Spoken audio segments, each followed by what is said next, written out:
Hello and welcome to another episode of the B2B Leadership Podcast. I'm your host, Nils Vinje, and today my guest is David Karp. David, welcome to the show. Thanks so much, Nils. Great to see you. Always a pleasure to chat with you. It's a pleasure, man. I'm super excited for our talk today. We're going to be talking all about, the C-suite, what it takes to get there, what it's like there, and you just not too distant past got promoted to Chief Customer Officer at DISQO. First, I want to say a huge congratulations to you for achieving that awesome milestone. And just, want to hear a little bit about your role today, and then we'll dig into how you got here.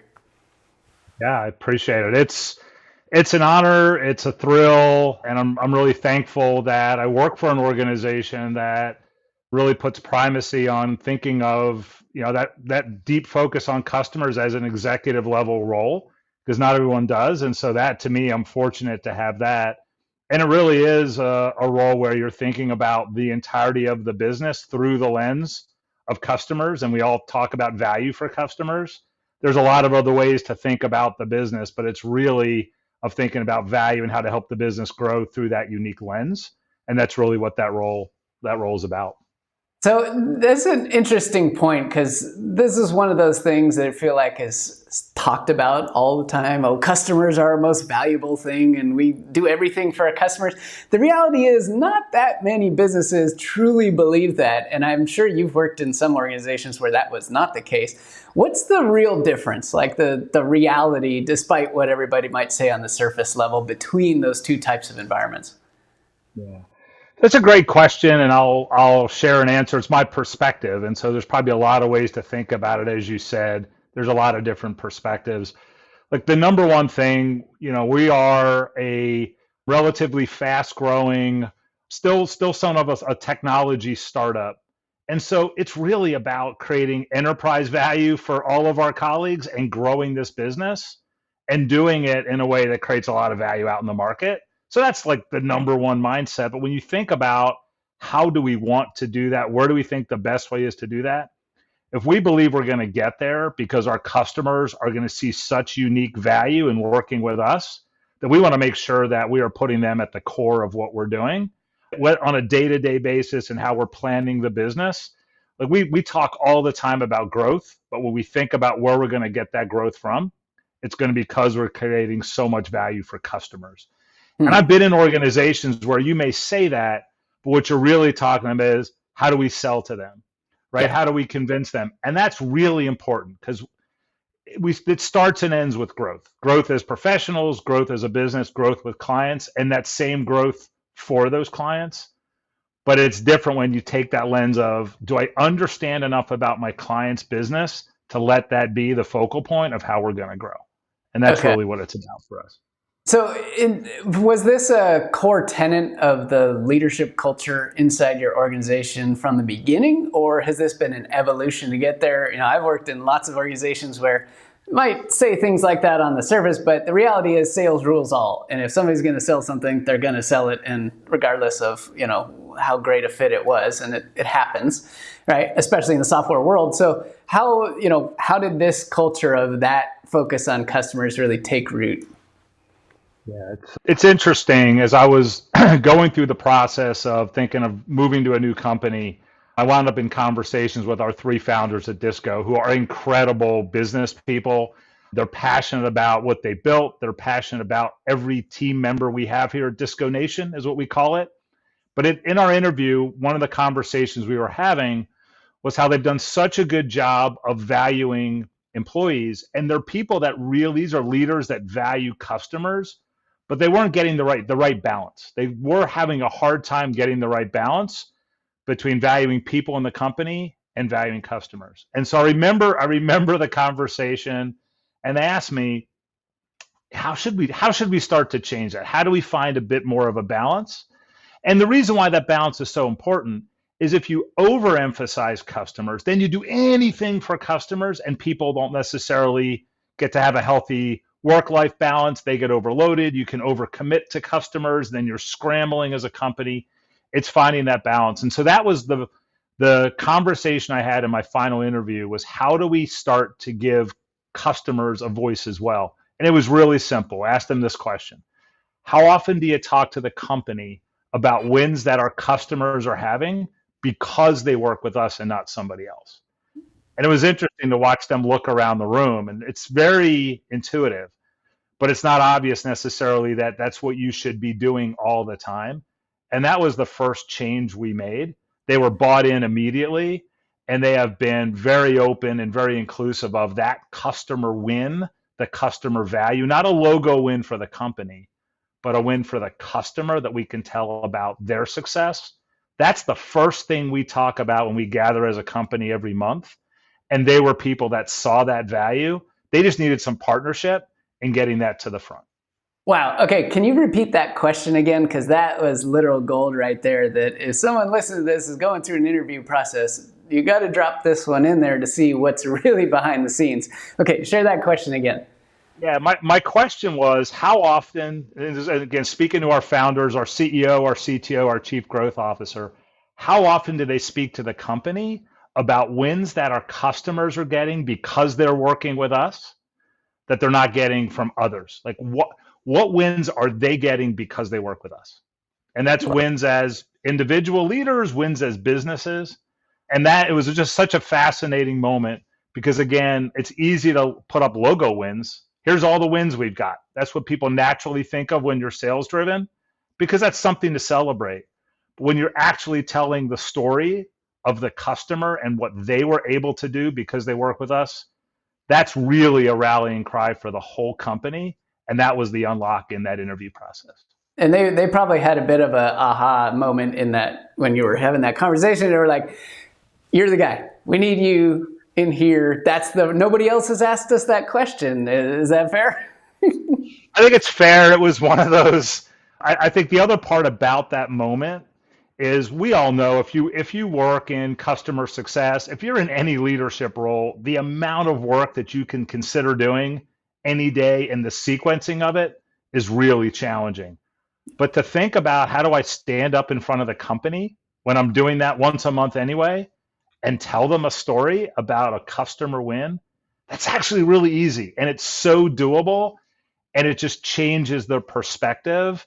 And it's about getting those really as a leadership team, creating easy wins for everybody that change the company perspective.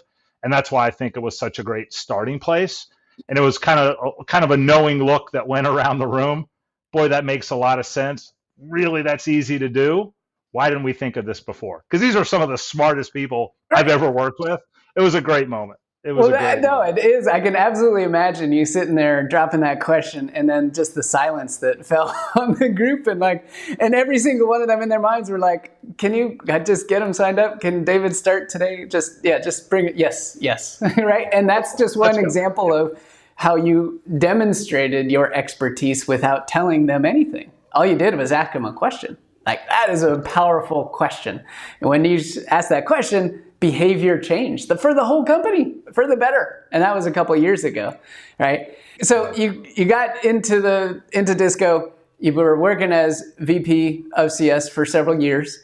And then there was an opportunity for you to become the Chief Customer Officer. But what I want to know is the progression of how you went from the VP of CS to the Chief Customer Officer, and just want to look at some of the big things that you had to do or get in place or think about before you made that transition, or before you even started the discussion with the rest of the leadership team.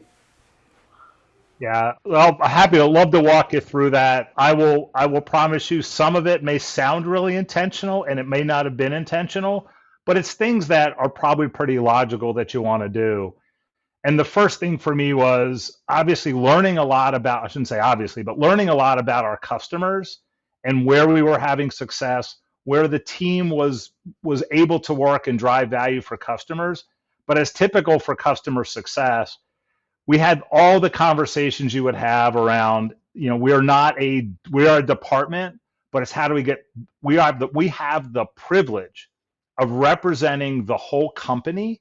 Like, the whole company trusts us to go out and take care of the crown jewels, our customers. Like, we're trusted, and we have to bring back to the company every bit of information we have so that the whole company can rally and help those customers be successful. And that was the starting point. the rallying cry, the conversation I had, because one of the things that's both thrilling and hard about customer success is all of the inefficiencies of the company leak towards customers.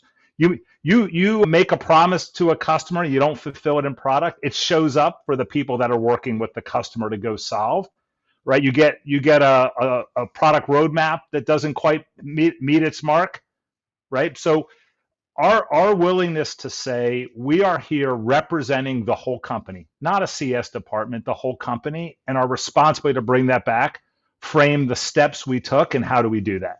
We've got to build a stronger partnership with sales. We've got to build a stronger partnership with product. How do we work with our finance team? And department by department, it was bringing that mindset and working with leaders in those other departments, and then making sure that I was building leaders on my team that I worked with that would carry that mindset. So whether or not I was in the room, that's who we were at DISQO. And we happen to have a core value set at DISQO that fits right in with that. We talk about team is a core value, not just a good idea. Everybody would say team's a good idea. It's a core value. And so just living that out made it really natural and authentic here to do that. But one of the key things for me is I did have aspirations. I wanted to be a chief customer officer. I do have a background in account management, in sales, and a lot of those operational things as well that you're going to take on typically as a chief customer officer. I mean, I started to spend more and more time with our executive leadership team because I was bringing that customer story and able to talk about how we were going to unlock value. So I spent a lot of time there. But the number one unlock for me was when I hired somebody who could clearly take on my role, and I really made it clear that there was a succession plan. If you're going to take on a big role that's on an executive team, you're going to create a vacuum behind you that's critical to operate an entire department, right? It's a really critical department. And the question is, if you move on and take on new things, is there somebody who can step in? And it was interesting. It was only a couple months after I hired somebody who clearly could take on that succession that I had the conversation with our CEO, who said, by the way, what are you interested in doing? And it became a very connected conversation that opened up that opportunity for me. And I don't think we would have had that conversation if he hadn't seen that I had someone on the team now who could take on some of the other critical work that I was doing. Wow, that's fantastic. Okay, there's a lot to unpack there. I want to come back to your role as VP, as I understood what you described there, was bringing that partnership and the knowledge of everything that's going on with your customer base, because you guys have the privilege to serve them, and building relationships, building connections, building bridges, building empathy, building everything across all the different departments of the organization. Is that right? That's right. And it's taking core success principles. So we're not just a SaaS business. We have services, we have tech integrated platforms, but it's all those success disciplines about understanding value for customers, understanding risk, identifying growth opportunities, building scale, all the things that we all know really matter when you're trying to build that in a department and making sure that's aligned across other leaders. That's the work that I was doing from the time I got here, and it was just figuring out the right sequence of doing that work. Well, yeah, and that was the perfect foundation for the CCO role, right? Because if you had gone about it as a department and served your function, I mean, you could have done as best as you could in your department. Did DISQO have a CCO before you? So when I first got here, we did, but it was very differently defined. She's an absolutely fantastic leader, but she wasn't leading a department. It was really, much more of a sales type capacity out in front with customers. That's right. Right.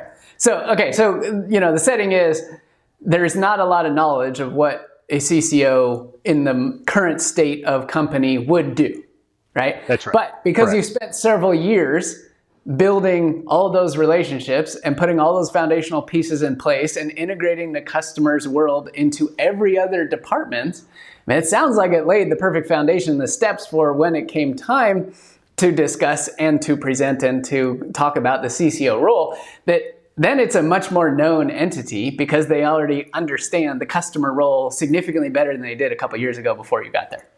Yeah. So well said. So well said. And it's really, I'm thinking of the organization outside in versus Yeah. inside out. And Yeah. and not just from a customer lens, but when I use that word team, and this was probably the other thing I would say all the time, Nils, was tell me, if your first team is Team DISQO, what's your second team? And the person would say, I'm part of a customer success team. I'm a product manager here. And I would always try to reframe that and say, your second team is whatever product a customer is using that they're counting on to get value. And that requires cross-functional work. But if you think through that lens, now you're solving problems for the customer that require you to solve problems for the whole business. Yeah. You show up at a meeting that a product person should be at, and they're not there, your responsibility is go get them. You need them there because you're solving something for a customer. And that's the mindset, I think, that does open up a broader, more executive level conversation because you're thinking about the business, not about your department. Love that. That is just a perfect illustration of that team level and how a lot of people think, right? I'm part of this department. I'm part of this team. That's my world. That's my role. The reality is there's a much greater purpose that you serve, and depending on the leadership and depending on the culture and the environment, it's going to dictate how well you understand what that really is, right? That's right. It kind of reminds me of the Miracle on Ice, the 1980 U.S. hockey team, right? Mike Eruzione. And are you familiar with this story? I am, and I'm old enough to remember the game itself. Okay, so, cool. Yeah. Yeah, it was a little early for me, but I've watched it many, many times because it is absolutely unreal. But they made a movie about it later, and during the training, do you remember the training camp when they first, all the individuals from all these elite players from all over the country and all over the U.S. showed up, and they weren't playing together at all. They were all just individuals. They were all exceptional in their own right, all top tier talent, but they weren't playing together. And the coach started running them through this ridiculous conditioning drill where they had to skate from the goal line to the blue line, back to the goal line, and just nonstop skating to the point where people were almost throwing up, right? And every time they got back to the beginning, he asked, who do you play for? And the people would say their team that they had come from. And he said, go again. And they, got exhausted. And finally, somebody at the very end, it's like, who do you play for? And he's like, I play for Team USA. He's like, yeah, that's right. Right? And it was that aha moment of just, you're not part of this team that you think you've spent a lot of time with and you spend a lot of time with. You're part of this much bigger team, which sounds, just when you're sharing that story, I couldn't help but think of that incredible, iconic moment. And when I watched that movie, I was like, wow, that made a huge impression on me too. Yeah, it's a great story, and I love that movie, and you're gonna make me want to go watch it again, which is awesome because it's very true. I had someone ask me not that long ago, what are things that I think I could do that would help me grow my team, make it bigger. And I pushed back a little bit because that's not my goal. Like if we need to grow part of the customer success team for us to do a better job of bringing value to the customer, to increasing our enterprise value, let's do it. But the first thing is, what do we need to do at our company to make that happen? And then let's put the right people in the right places to make that happen. That's the problem I want to solve for, because in the end, that's really why we're all here, right? Is to this customer. Not like I'm so passionate about customer success. I so love all my colleagues there. But I want to be passionate about the business and the whole team. And I think that is a critical unlock if you want to spend your time working on the business and not just in the business. Okay, and that's a good jump off point to the next piece, because you had told me that before when we were talking about this topic, that working on the business in the business. This is one of those sayings that's been around forever. People talk about it a lot. So let's peel the onion back just a little bit and talk about what that really means, especially in the context of a C-level role, as opposed to your VP level role, which we were talking about your responsibilities and kind of what you were really driving there. So how is that different? How did that shift, the working on the business versus in it, once you got into the C-suite? Yeah, it's such an interesting reflection as I think back on where I found myself working on the business and the problems that we're solving. Again, as a VP in any department, you're tend to be solving pretty big problems, things that impact the finances of the business, related to the budget that you have and how you're going to hone that craft, how you're going to measure team and performance and all that. When you get into the C-suite, you're just working on the broader issues, challenges, opportunities in the business. And so part of it is what is the next decision we need to make as a business? Where do we want to place our next bet? Where do we need to go solve a problem where we don't have resourcing done right? Where are some financing things we want to consider? And those are the problems and the opportunities that you're working on. You're just working on them through a unique lens that you're bringing, where the CFO is going to bring one lens, the CEO has a different one, the chief legal officer, general counsel, and when you're coming from a chief customer officer, you're bringing that lens as well. But you may find yourself working on challenges that have nothing to do with customer success. Yeah. Right. So they have something to do with how do we frame up a sales kickoff that's gonna create so much belief and enthusiasm in our sales team.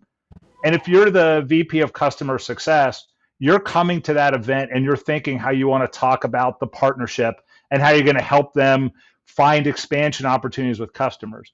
When you're thinking of it as a chief customer officer, you're thinking about how are we going to help our sales team in every way possible go crush it. And it's a different way of thinking because you're thinking about from the broader sense of the business itself, what levers do we need to pull? What messages do we need to send? It's not about how are we partnering with customer success? It's across the business.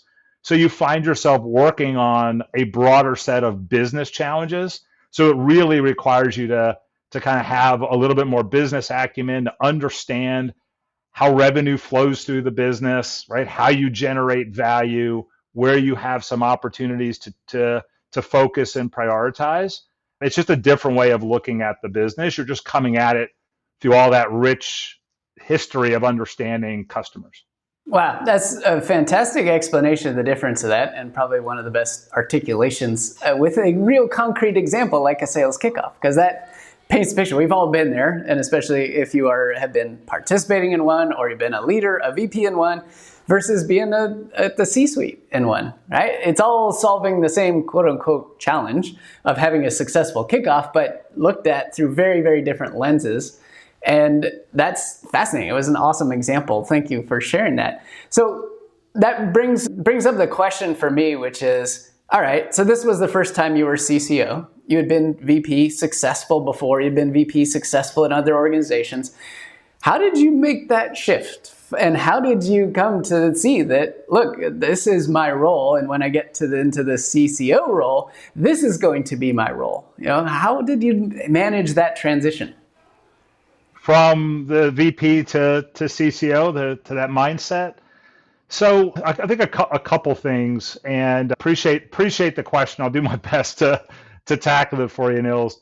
The first thing is, well, a couple things I say. Number one, just being a voracious learner, right? Like, you know, while you're honing your craft and you're in a VP role, there's enough things to do every day that you need to get done. You're going to be tasked with solving a churn issue, tackling a customer problem, helping work on expectations with sales. Like, you're doing things every day that's hard. But what you also want to do is just be relentlessly curious about how is the business working. And, you know, it's easy to think, when I first walked in, there were things about this business that were just so surprising to me. They were so different than what I had seen before. And my first natural reaction was, well, I can't believe we do it this way. Why in the world would we approach a client that way? Why would we recognize revenue this way? What I found was that I really wanted to do, use the Walt Whitman or Ted Lasso quote, be curious, not judgmental, and just be a great learner and want to learn about the whole business and understand that. Same thing you would bring to a customer scenario where you want to ask great discovery questions and understand who they are as a person and what value is in their business. Be that way about the whole business and just be a relentless learner, and not just from others in the C-suite, but at every level. Everybody you encounter, understand their job is probably challenging. Go learn about it. So the first thing was just to really be a constant learner. And then also to be just really, really willing to let go of good things to grab onto great things, and not to be afraid of, hey, this is working, and if I maybe admit there's a better way or I let it go, I'm somehow going to diminish my value. When you're willing to do that because it's for the greater value of the organization, that opens up a whole new set of opportunities. But it's really starting with just being willing to learn things. And I think when you're at a VP level, you can be very self-conscious. If I show up in a room and I don't have all the answers, what are people going to think about me? That's very natural. But if you're what you're really doing is showing up and you're asking some of the best questions, that's a major, major unlock. But it's hard to script out the questions if you're not curious about how other people's jobs work. What's hard about your job? How do I help you? How do I create space? If you're curious about those things, you'll find yourself in bigger conversations. And you'll find yourself invited into helping solve problems that are much bigger than your current role.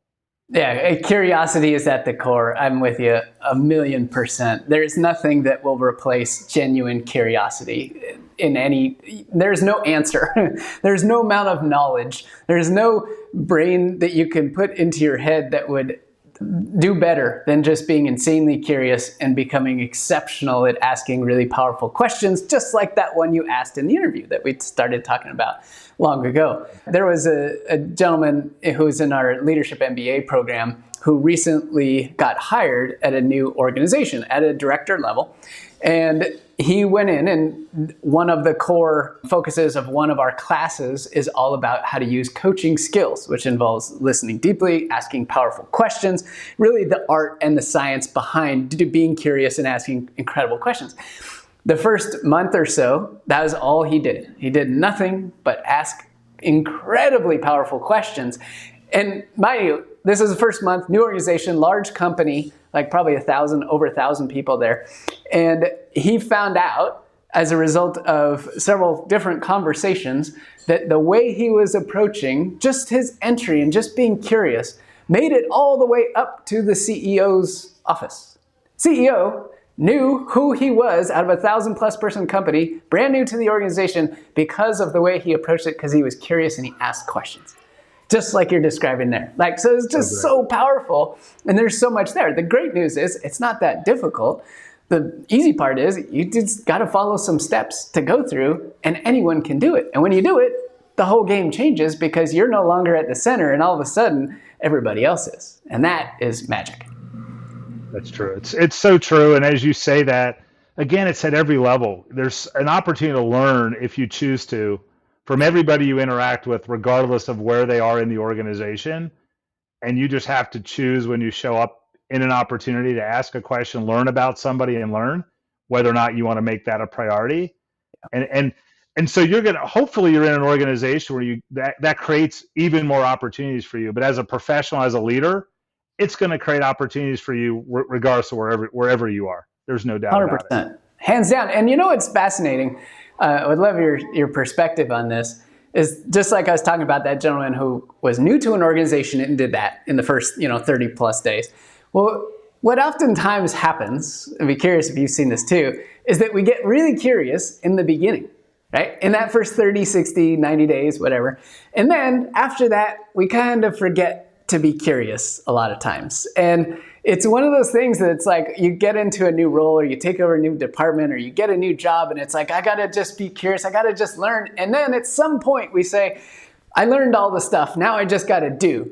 And have you seen that as well? Because I certainly have felt that and seen that trend. I've felt it, I've seen it, I've fallen into that trap before. Yeah, me too. Right? Because you feel like, okay, I've got it now, let's go. And you quickly get into execution mode. Yep. Right? Because you feel like my value is going to come from being really, really good at executing. And executing is so important. But at this pace at which things are changing, and it's so clear to me that, again, it is a learn every day and assume that people around me know more than I do, because they do. It's not hard to assume. And part of my job, if I'm a good leader, is you said it, to listen well, Yeah. but to really, really be willing to learn from everybody. Because the moment as a leader, I feel like I don't need to, I'm probably letting down the organization and my team, Definitely. right? Because maybe there's a moment, maybe there's a stretch of time where what I know is enough, but that Yeah. time doesn't last very long. But it's No. easy to fall into that trap Yeah. of, but the value and the way I think in which you're evaluated, again, will somewhat depend on the organization. We have a core, one of our values is growth mindset. So just take that mindset into every situation and everything you do, and you'll always stay curious and always Yeah. be willing to learn. 100%. And one of my favorites from the mindset perspective is don't have any answers. If you don't have the answers, there's only one thing you can do, or two really.